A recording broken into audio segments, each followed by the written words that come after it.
listening to the Agent Survival Guide podcast, a podcast for today's insurance agents. Informing, educating, empowering, improving the way you do business in an industry that's anything but static. In today's episode, we're halfway through the Affordable Care Act open enrollment period. Congratulations, you've made it this far. Let's keep that momentum going. Today, we're going to look at some Affordable Care Act, ACA for short, stats so far, and some sales strategies to help you keep up momentum. Before we get into our interview with some members of our Under 65 Health team, I just wanted to give a quick recap of changes made to ACA for the plan year 2025.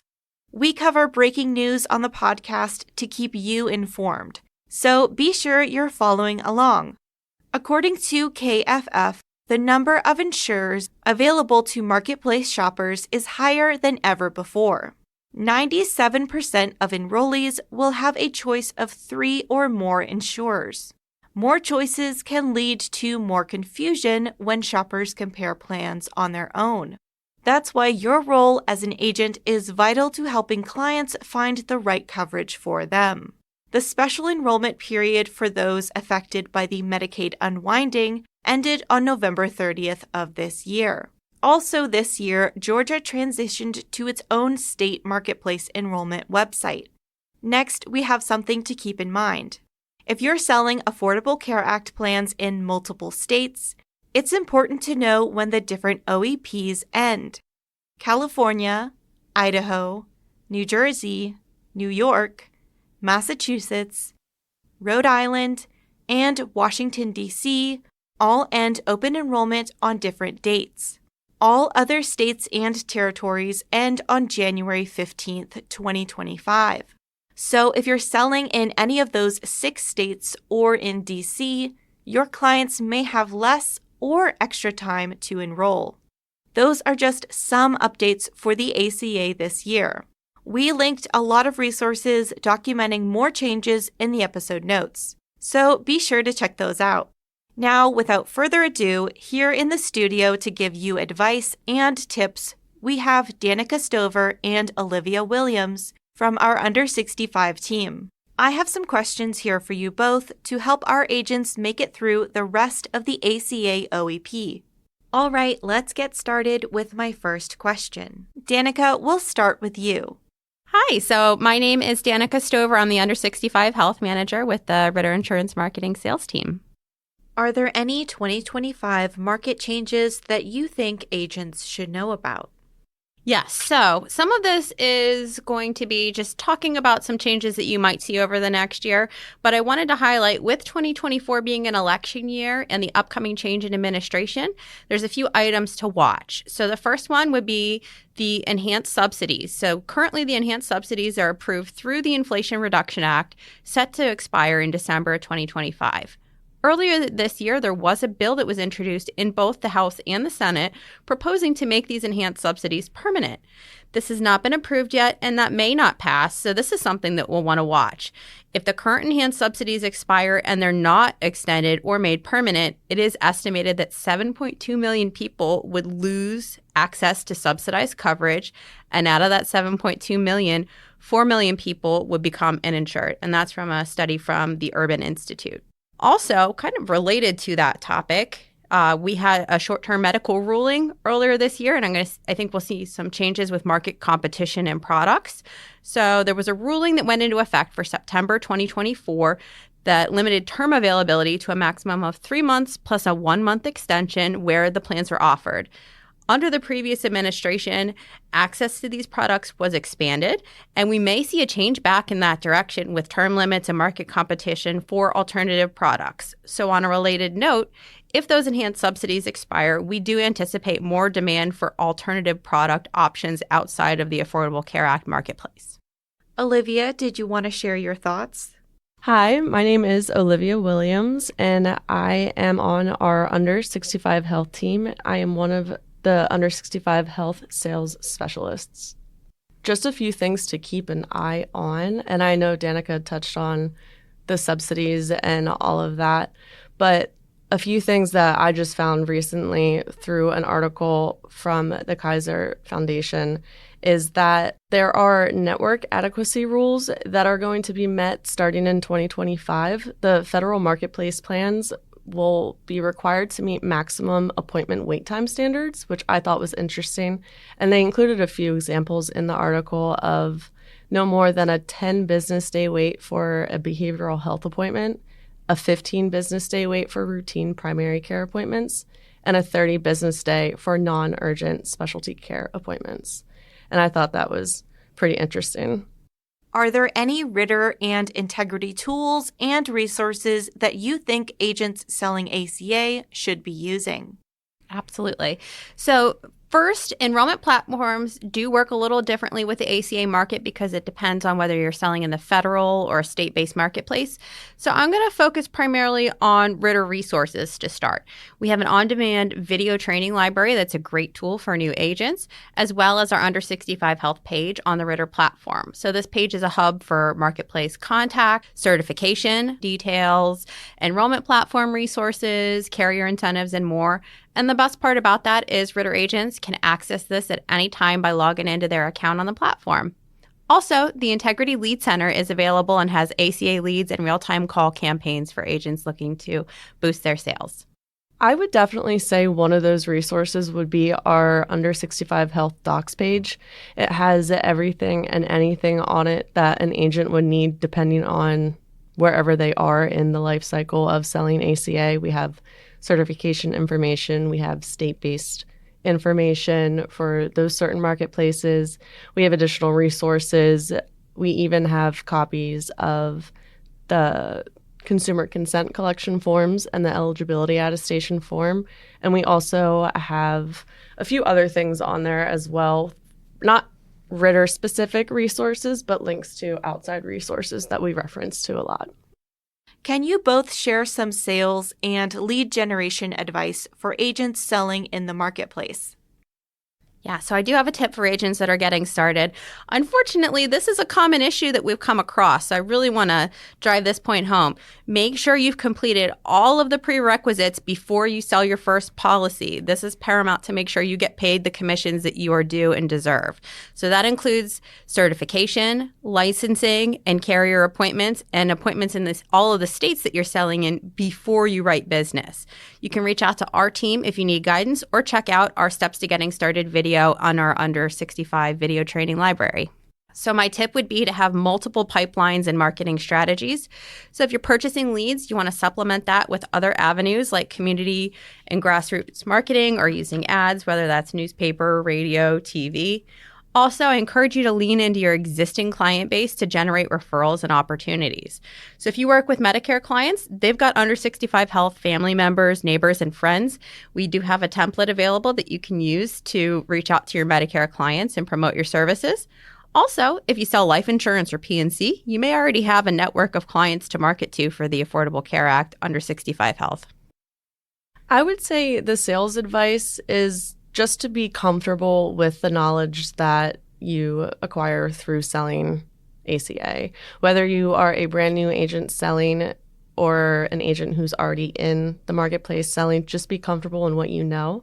And if you are uncomfortable, we are here to help. So don't hesitate to call to ask questions. But just follow the steps and instructions that all of the resources have and what everyone says, the certifications and then contracting, and then sell and do what's best for the consumer. So I would say just a handful of tips for lead generation is it's going to start with marketing yourself where you are in your area. And if you already have an existing client base, so any Medicare eligible clients, if any of them are in your book of business, they most likely have friends or family members within that age range who would be able to enroll in an ACA plan that might not already have health insurance and need some. There's also a lot of social media outlets out there that you can run marketing campaigns on to generate leads. I know Health Sherpa has a marketing feature on their platform that gives you a customized URL link that takes individuals to a landing page where they can put in some basic information, and it would generate that as a lead for you. They also have a QR code as well, so you could print it out on a poster or a business card or anything like that. And with the mention of the poster, you can always start working in your local community. So if you have any small businesses in your community or smaller employers who have part-time employees or has staff that doesn't receive benefits, they could be potential candidates as well. And then obviously any local social clubs or faith-based organizations, especially if you are already involved in anything within your local community, you have already built that connection with the individuals there. So the trust is there and they know that they can go to you if they need anything. OEP is the busiest season for agents selling in the marketplace. Do you both have any tips for stress relief or staying organized? I would say the most important thing is just to not overload yourself. Just take your time with your consumers or clients and everything like that, making sure that they have what they need. It'll help you make sure that you have all of the information that they give you, that it's in order, it's correct, it's up to date, and then just really utilizing all of the other resources available. I know we just talked about some, but carriers have resources on their portals. I mean, even if you use Health Sherpa, if you sell in any of the FFM states, they have a frequently asked question site that has everything and anything on that as well, from enrollments to how to fill out the application to post-enrollment resources, and even state-based marketplaces have those resources as well.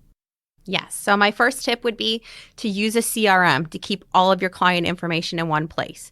Because if you sell on and off exchange, or if you sell in multiple marketplaces, as I mentioned, the different enrollment platforms and sites are going to vary depending on where you sell and what types of products you're selling. This will be a huge help to you to consolidate things and keep it all in one space.